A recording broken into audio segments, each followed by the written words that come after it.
হনুমানজির জন্মদিনের মেনুতে কী কী আছে এবার সেটাই তোমাদের সাথে শেয়ার করি। মেনুতে রয়েছে এখানে দেরাদুন রাইসের সাদা ভাত, ভাত বলা চলে না, ঠাকুরের পুজো যেহেতু এটা অন্ন।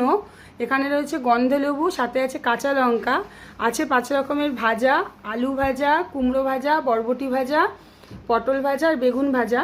তার সাথে আছে কচুর শাক, ছোলা, বাদাম, আলু সব দিয়ে কচুর শাক হয়েছে।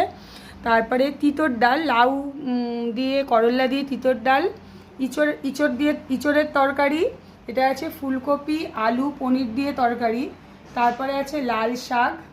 আমাদের যে কোনো জন্মদিনে, আমাদের জন্মদিনেও কিন্তু মা সবসময় আমাদের শাকটা দেয়, কারণ শাক হচ্ছে খুব শুভ, আয়ু বৃদ্ধি করে। তারপরে এখানে আছে মোচার ঘন্ট।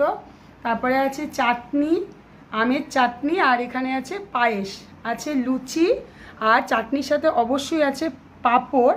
আর এখানে আছে সমস্ত বাচ্চা জন্মদিন বলে কথা, এগুলো তো দিতেই হবে, দই, লাড্ডু, জেমস, চকলেট, ফুটি, মাজা, এগুলো তো থাকবেই। সাথে সমস্ত ঠাকুরকে এখানে আরও ছোট ছোট করে থালা, ঠাকুরকে ভোগের থালা সাজিয়ে দেওয়া হয়েছে।